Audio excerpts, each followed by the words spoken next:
Hello, my friends, Tiffany Carole. And in this time together, we're going to be exploring, and I'm going to be sharing, and I'm going to be guiding you through one of the most powerful treatments that I have come to know in my time in clinical practice and beyond. This is the restoration of trust, or trust restoration treatment. And it's something that I developed over many years of working with individuals who had strong trauma backgrounds, who had tendency toward addiction, and who also had tendency towards autoimmune disease. I consider this particular sequence a foundational sequence for robust health, for robust mental health, for robust emotional health, and for robust physical health. If you can find someone to exchange this treatment with, I highly recommend it. But you can also start by doing it on yourself. It is very powerful when done on yourself, and there's a whole other magnitude of impact when you allow a trusted other to do this on you. Okay? I put together a little presentation, like a keynote presentation, because I wanted you to be able to easily see the points and the oils together. So you can reference back this sequence, but you can also jot down notes as you're watching this. And by the way, you can, if you like these slides of the points that I'm about to show you, I have this available as a digital download on my website, www.tiffanycarole.com. There's a tab called Digital Downloads. Okay, let's expand this. I wonder if, I think if I hit play, you'll still be able to see my face. Let's see. Yeah. All right. Trust restoration, Aroma Point Sequence. Hone your inner brilliance and birth the future you. Yes. I specifically put my most, this tagline is so rich to me, and it feels like I experience it as such a direct extension of who I am and why I'm here and what I am in. I don't even know how to say it. I was going to say deep passion, but it's an expression of my mission. Let's put it that way. My expression of my mission and reason for being is as a midwife for individuals who are birthing their future selves. This is what flows out of that. And the reason why I say this and put it right here on this first page is because trust has been the theme of my life. Broken trust, breached trust, challenges with trust. I mean, pretty much every challenged trust scenario that one can imagine, I have experienced. And whatever we end up experiencing a lot of as theme is usually what we're here to change in terms of how we relate to it on the planet through our own process of changing our relationship to that particular theme. So for me, it happens to be trust and power. And trust is ultimately, you can think of trust, it's such a kind of, you know, we say the word and it can mean so many different things. And it, as one of my teachers once said, there's certain words that when you say them, it's like putting maple syrup all over something. He used to say that about the word love. I think trust is this word that we can immediately assume that we know what it means and know the depth of what it means, but it's important to actually slow down and examine and look at what are our assumptions about trust? What do we believe that it is? What is our relationship to it? So as we go through this whole sequence together, I'd like you to leave those questions kind of loosely contemplating in the background. Trust is the bridge that connects our inside world to our outside world to our inside world, and it's also the bridge that connects us to us. What does that mean? To connect to you to you. Trust is the bridge that connects us to us. So we all experience traumas and challenges. We all experience the separation inside of ourselves as we abandon or leave ourselves in order to please another or in order to get a sense of safety from another. I've never met a human who was completely free from ever having that experience. And so we all experience betrayal of trust, first and foremost, at the level of the self, from the self to the self, through the vibrations of broken trust within the family field or within the guardianship field or within the field of culture for that matter. And so this is how we continue to recapitulate broken trust and betrayal within the collective field of human consciousness. If we are to create a foundation for the next stage in culture, one that can actually scale for the times, one that can actually be stable through exponential change, then we have to have a foundation of real and substantial trust. That requires trust restoration. And we don't have control over other people. We can't make other people do what we want them to do. Not really. I mean, we can try. But we do have some measure of control over ourselves. And we certainly have some measure of ability to address the dynamics that we don't like outside of us, inside of us. I want to say that again. To address the dynamics that we don't like outside of us, inside of us.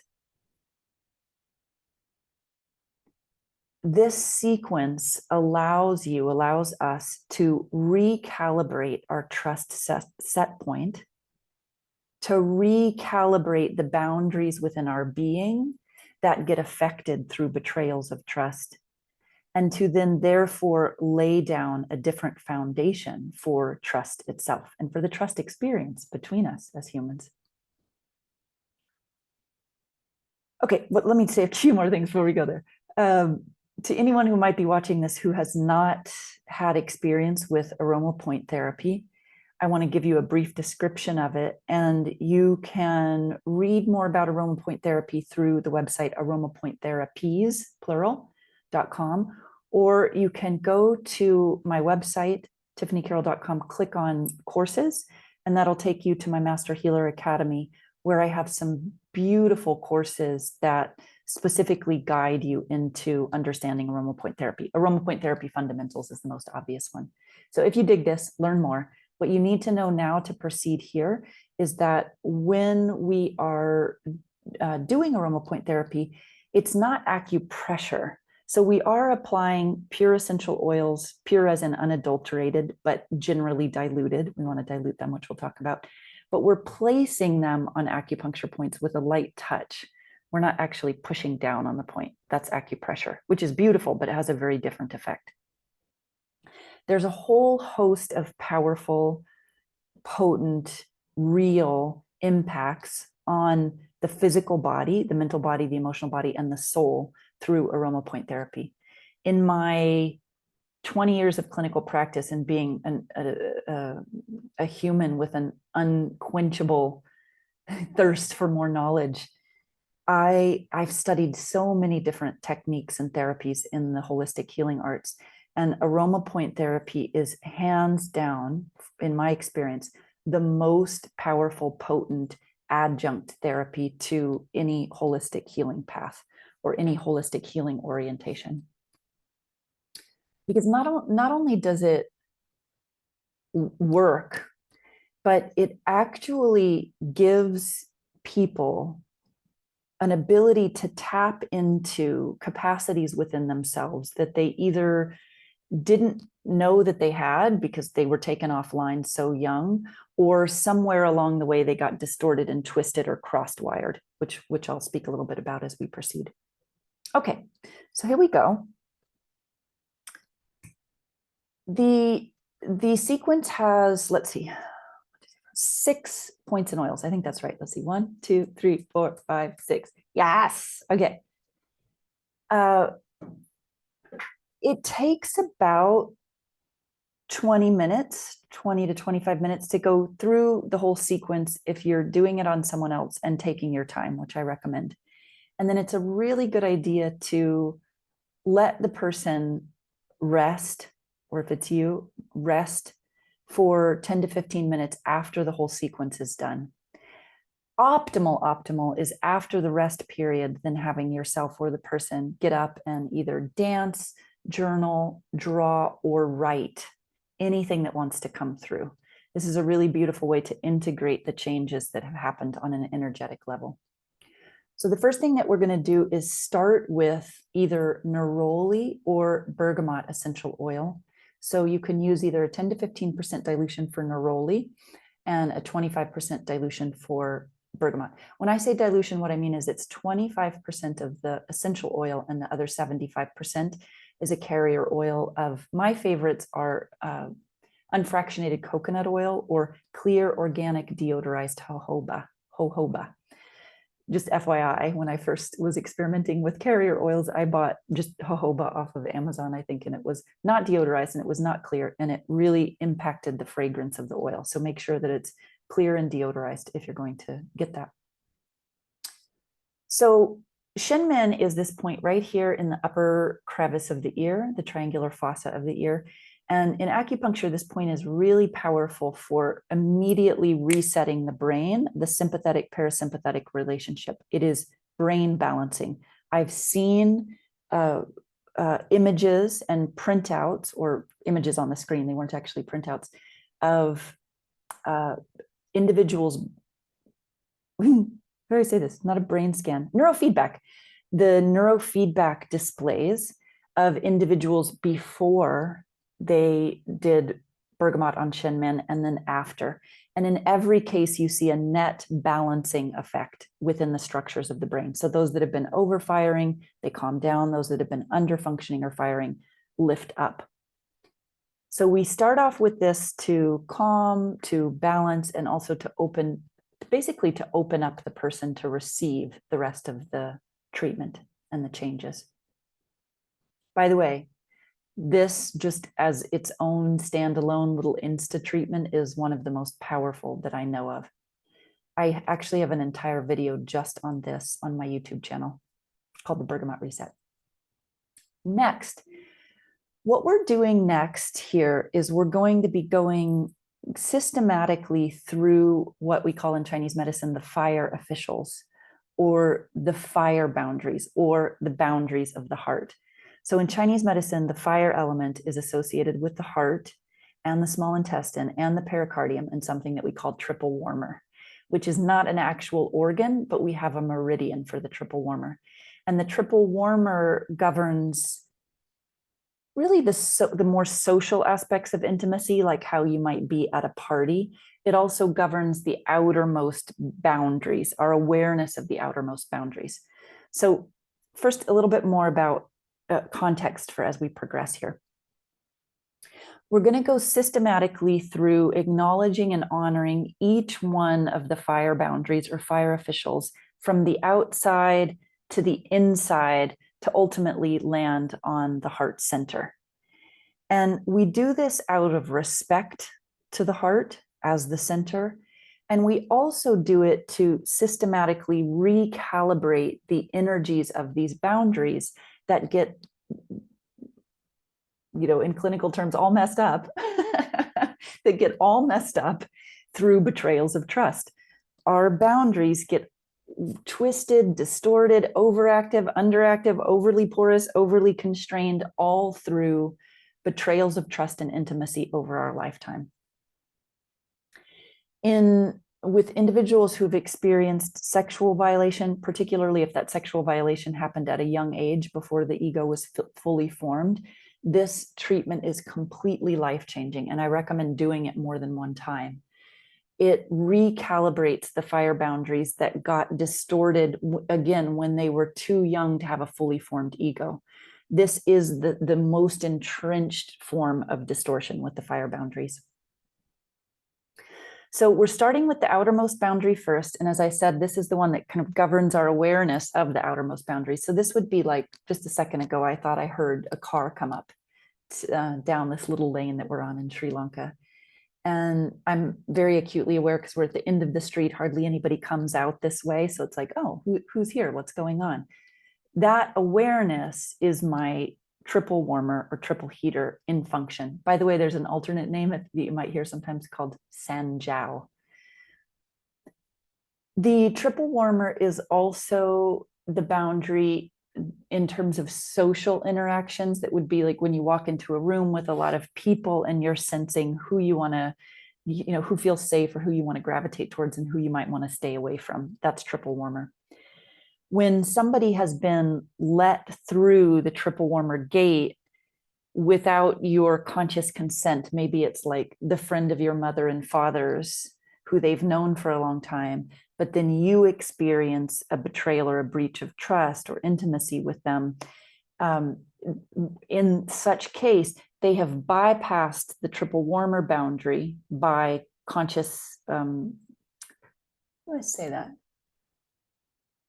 Let's say it this way, like they've slipped through that boundary. They've slipped through that boundary and they're already close into the pericardium boundary, which we'll talk about next. And when things like this happen, and then the betrayal happens, the mind draws conclusions about people and situations that have a direct correlation to the capacities of the triple warmer. So what generally happens then is that I see individuals, and I've also experienced this personally, is that we develop an overactive or a hyperactive triple warmer boundary. So we're hyper checking in with kind of everybody, everybody in a room. I remember for years when I was teaching, before I'd come up with this treatment, before I'd had these recalibrated in myself, I would be teaching and my triple warmer would be on hyper alert, because that's just how it was. That's how it ended up getting set in its own distortion in relationship to the betrayals. And so I would be constantly sort of checking the temperature of the room. Did they like me? Were they smiling? Does it seem to be received? And then I was micromanaging my own internal experience because of that. So that is a highly unproductive relationship to what the triple heater can do. The triple heater is not working functionally, it's working maladaptively, and my nervous system is paying the price for it. And then ultimately my trust in myself to be authentic and to stay with myself no matter what's happening outside of me is compromised. So this point, like most of the others except for one, is on both sides of the body. And if you look at your wrist right now, the top part of your wrist, there's the outer wrist bone here. And right on the other side of the outer wrist bone, there's a little divot or a little dip in the skin. Yeah, little divot or dip in the skin. You can feel it. You might need to go like this to really see the divot. That is triple warmer 4. It is the source point on the triple warmer meridian. And all of these, except for one, are source points. And the source points go in, and it's kind of like tuning an instrument. They tune to get this particular capacity of your being on tune, true to sound, true function, healthy function. Next, we go to the pericardium meridian, which is paired with the triple heater meridian. Again, it's bilateral, and it's right in the center of the wrist, in between the two tendons there. So you see your wrist creases, it's right on there, in between the two tendons. And this is the source point for pericardium. Pericardium is the sac that surrounds the heart. So if the triple warmer is like, it is the fence around the perimeter of your house and your ability to sense out that far, the pericardium, the outermost part of the pericardium is like the front door of your house, and the innermost part of the pericardium is like the door to your bedroom. It is much more intimate. While you may let some people in through your gate of the property, you're not going to let everybody into your front door. And certainly you're not going to let just anybody into your bedroom. So this is the energy of the pericardium. It creates boundary over the more intimate places of your being. Now, when we've been harmed, traumatized, when there's been breaches and betrayals of trust, when there's been violations that have harmed the energy of the heart, of the fire element, we tend to contract the pericardium. And in fact, I've had this visual arise in my mind's eye around the pericardium energetically. You know, if every time you get betrayed, it's like a stab in the pericardium or a hit or a kick or a big punch down, it gets hurt. And so the pericardium itself can develop scar tissue, strictures, swellings, you know, contusions that don't heal properly. And we can end up having this pericardium that is aching, is hurting, it's desiring to be allowed to really heal. But if our fire boundaries are discombobulated and they don't know how to do their job properly because they've been taken offline, then they will keep behaving dysfunctionally, and the pericardium will continue to get injured, continue to get injured, continue to get injured without it being resolved. Now, when an individual has dysfunction at the level of the pericardium, or maladaptation at the level of the pericardium, which by the way is most everybody, if they haven't really done work around this to heal this and mend this, we will be distrustful of others. It's important to be aware and not just automatically trust everybody. That would actually be a trust dysfunction. But to be cynical and distrustful of everyone, because we're actually projecting the pain of not being able to trust ourselves or the experience of that onto others. There can also be a habit of letting people in too fast and then being hurt. There can also be the habit of the practiced habit, maladaptive habit of being really warm, but actually never letting anyone past the pericardium, even those, you know, your closest beloved. So there's an actual distance from true intimacy past a certain point.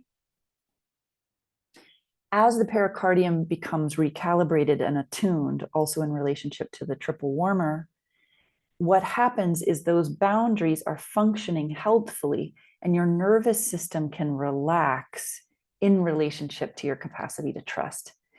Trust is dynamic. It's a dynamic response in relationship to information that we receive and that we process. Okay, so you're going to take Jasmine grandiflorum, 10 to 15%.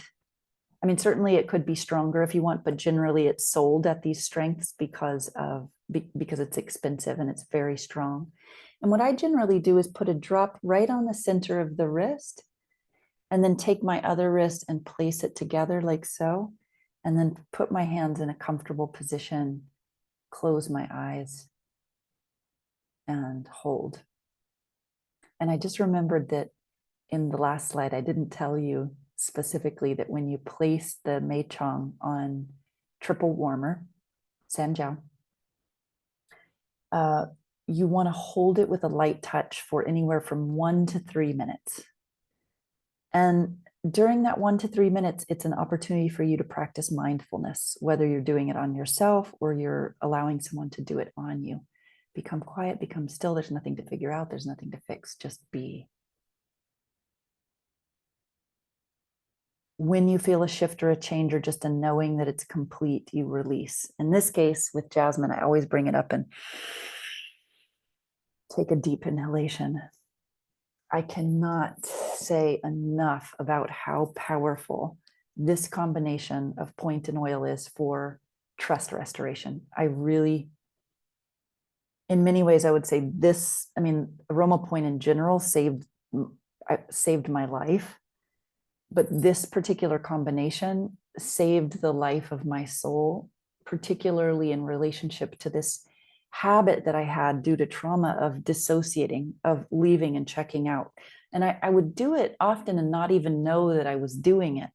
And as I began to do this more and more, I was able to be in sustained presence and personal agency at the same time. That's a big deal. Okay, next we go to the small intestine. So small intestine is one of the yang boundaries of the heart. It's paired with the heart. It's the yang, so the yin organ is the heart and the yang organ is the small intestine. And you might think, what does the small intestine have to do with the heart? Well, check it out. The small intestine absorbs nutrients through the small intestine, through the villi. So food goes, you take it in, you chew it, you swallow it, goes into your stomach, then it gets partially digested just through the mechanical process. And then the chyme, or the liquid food stuff, goes in through the duodenum and into the small intestine. In the small intestine, you have finger-like projections. These are called the villi. And it's just one cell thick from this food liquid passing over and your bloodstream. And so when that liquid food stuff goes through, it gets squished in between these villi, which create a very big surface area. And that's how you absorb nutrients from food. Now, because of the small intestine, I should say, you absorb nutrients from your outside world into your inside world, in through your blood, and your blood goes to nourish your heart. So this is the relationship between the heart and the small intestine, and also the connection between our outside world and our inside world through the small intestine. I just find this the human body is so mind-blowingly amazing. Now, Palmarosa, my nickname for Palmarosa is the great harmonizer of thinking and feeling. Oh, I wonder if you're going to want to know now what's my nickname for the other oils. I better do that. So Mei Chong, I called the exuberant clarifier. And that's because of the way that it clarifies networks and moves stagnation at the level of networks and communication within networks. The next oil was jasmine, the restorer of trust. How appropriate. Oh, bergamot, which we started with, the bringer of balance, and neroli, angelics incarnate. If you're liking hearing about these and you want to know more, again, Healing Oil Collective is there for you. Now, Palmarosa, the great harmonizer of thinking and feeling. The powerful, profound impact of the inner nature of the medicine of Palmarosa is that it harmonizes conflict between thinking and feeling, between our instincting into our emotions, into our intellect. It's so common for people to have long-standing conflict between what they feel, what they really feel at the base level, and what they think is possible, not possible, etc. And the conflict between those two usurps and uses a tremendous amount of energy. And as it does that, we end up using all of this chi to sort this kind of confusing mess that really can never be sorted in the way that we're trying to do it. It's like trying to create peace through war. Feel that, trying to create peace through war. It doesn't actually add up.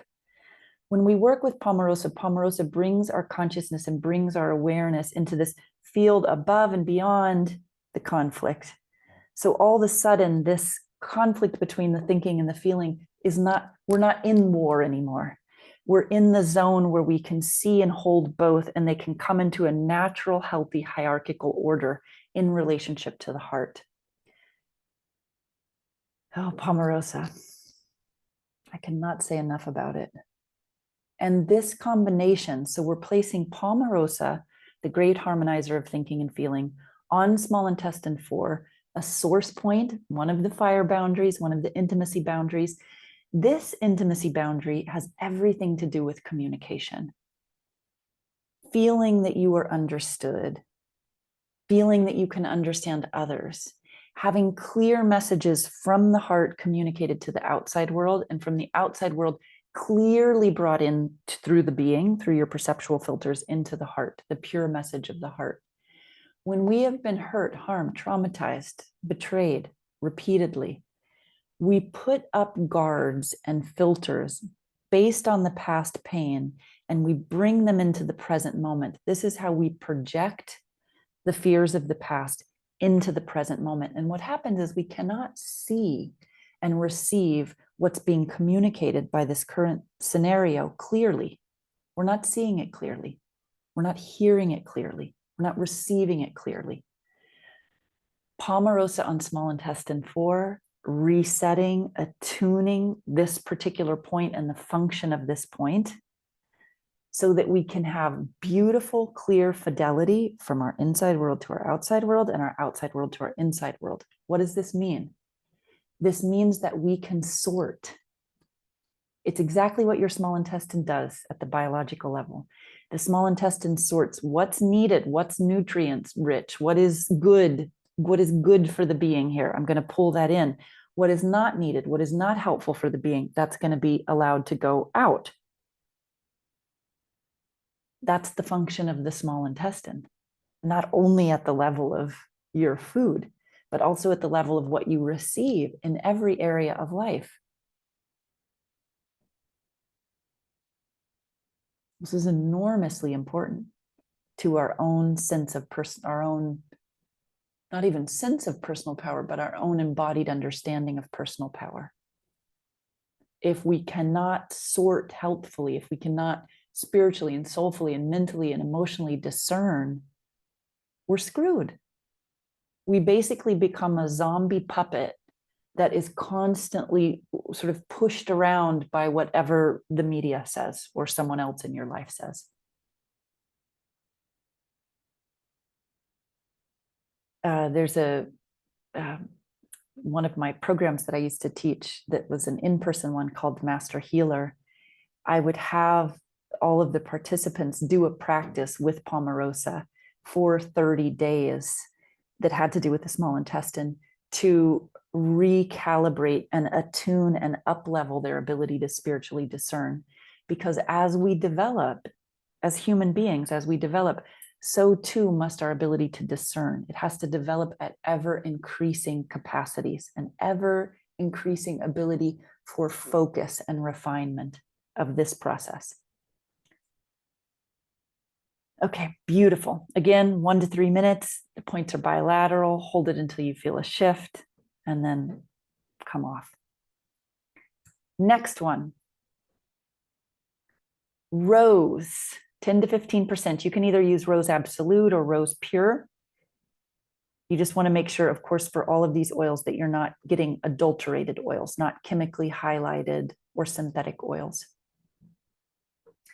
Heart 7. So now here we get to the source point of the heart. If you look at your palm and you see just below the pinky finger on the inside of the outer tendon. So there's the outer tendon. I'm just on the inside of it. On that wrist crease. Here's pericardium 7, by the way. And here's heart 7. Down below the pinky. Heart 7 is called Shenmen, just like this point is called Shenmen, and Shenmen means spirit's gate. This is a powerful point for tuning and attuning the heart energy, for calming, and for balancing the energy of the heart center. One of the things that I came to know in all my years of doing aroma point therapy in my clinical practice was that even if I thought that I wanted to calm their heart and I knew that rose and heart 7 would be the way to go, if I would go straight there to this point in oil before doing some of the other things to address the other boundaries first, I wouldn't see the changes that I would have expected to see. I had to actually recalibrate each one of the boundaries before coming here, because the heart is not going to relax, if you will, and take up its full space unless it knows that all the protectors are in place and they're doing their job. Then the heart can relax. This is so important. So here we are, blessing the heart, recognizing the heart, having reverence for the heart, becoming present with the heart in this way. With rose, I call rose the one, compassionate acceptance, compassionate grace. It is very much the energetic of Mother Mary or of Kuan Yin, this totally radical accepting embrace of all that is. There's this energy when you honor each of the fire boundaries and then you get to rose that's like being enveloped in the arms of the Divine Mother. And you can feel all that maybe you haven't forgiven yourself for, that you're ashamed of, that just melts, melts, melts, melts, melts, melts, melts.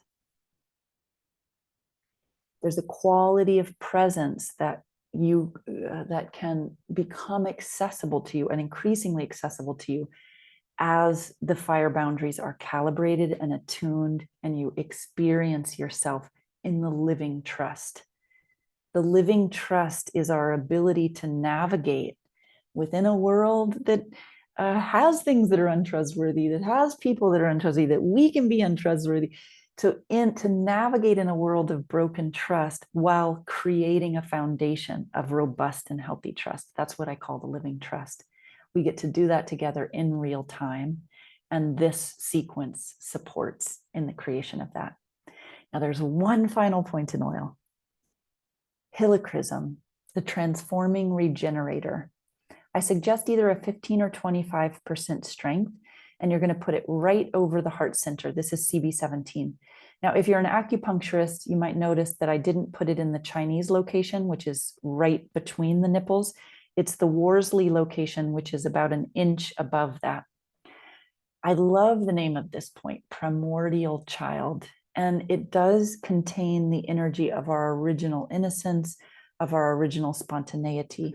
It contains the energy of the us that has never been harmed, traumatized. While we have been harmed and traumatized, there is also the truth that there is a dimension of our own being that never leaves us, that has not been wounded and traumatized. When we connect in with primordial child, we are accessing that portal. So we're opening up that connection between our infinite self,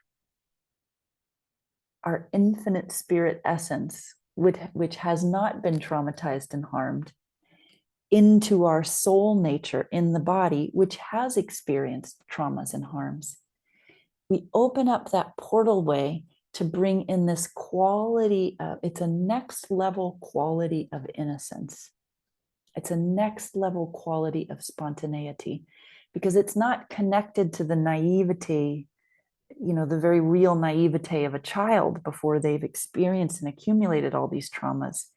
It's connected to our conscious choice to place our attention on this innocence in order to actually create a foundation, a different foundation for trust, to create a field where instantaneous healing can happen because of this trust. So we take the helichrysum, the transforming regenerator, and we place it over CB17, light touch, close your eyes. It really is light touch, and you're there for 1 to 3 minutes until you feel a shift and release.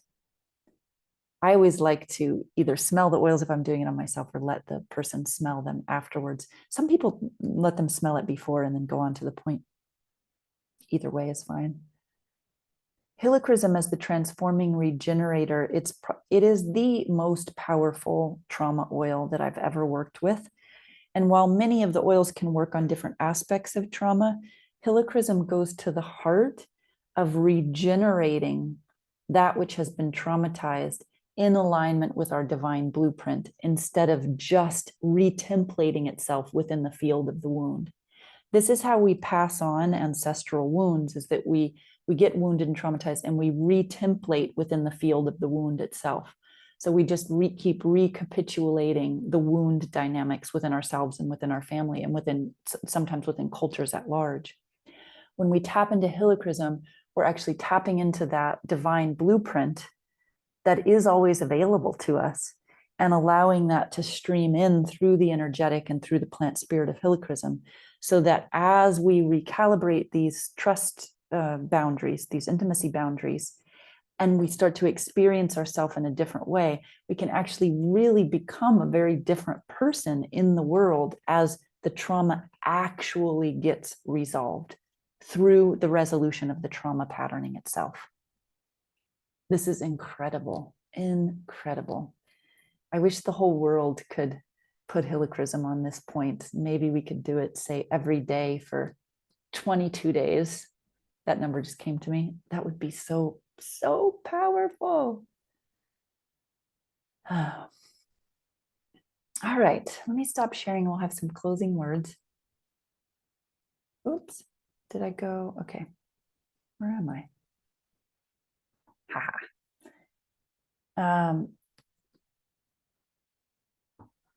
That is the trust restoration treatment. I think I've said enough about it now. In closing, because this question often comes up, how often should I do this? When I was active in my clinical practice, I would do this. This would be one of the first three, this would be within one of the first three treatments that I would do with my patients as a foundational treatment. And then generally what I would do is repeat it at the change of the seasons, or if there had been an experience in their life that created a trust wobble, then I would go in and do this. Okay, please enjoy. Remember, if you want to know more, there are incredible resources for you on my website under courses. You know, let yourself go as far as you want to go with exploring this and learning more about it, because it really is a profoundly powerful, both understanding and tool set for us at this time. Oh, and you can order my book and oracle deck where I speak about the oils and transmit about the oils in these very particular ways, what you've gotten a dose of here. Depending on the time when you listen to this video, well, let's just put it this way. You may have pre-ordered it and it's going to be arriving in the spring of 2023. And if you listen to this after the spring of 2023, you'll be able to find the ability to order it directly through my website. If you would like to pre-order it, because before the spring of 2023, you can pre-order it on my website as well. And it also comes with a $333 coupon off of any of my courses, any of my virtual courses. All right, from my heart to yours, this has been a beautiful time and a beautiful journey with you. I'll see you in the next video.